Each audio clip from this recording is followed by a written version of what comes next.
Jules is now married to Honey.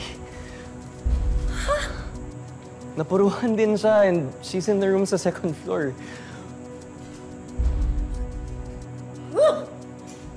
I knew it! I knew it! Malas ang babae yan sa kapatid mo! Down.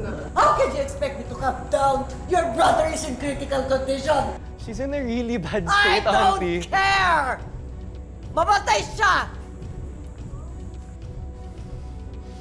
We need to get your brother out of here as soon as possible. At wala akong pakialam kung kasal siya sa lecheng yan!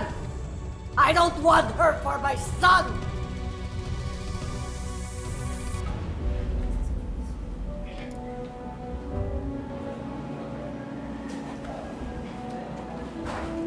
Honey? Oh my God, gising ka na, Honey! Doc! Gising na po si Honey, Doc! Ruby, nasa si Jules? Nasa si Jules? Honey, ano kasi?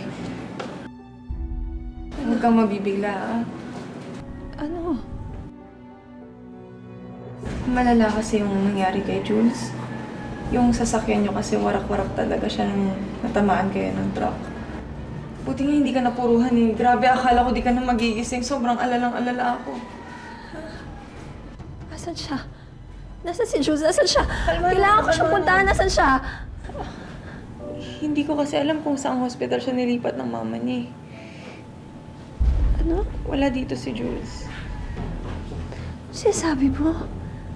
Saan siya dinala? Ako yung asawa niya. Kailangan ko siyang puntahan. Ako yung may karapatan sa... Ako yung may karapatan sa kanya. Nasaan siya, Ruby? Hindi kailangan... Honey, kalmahan mo muna. Kalmahan mo muna. Nasaan siya?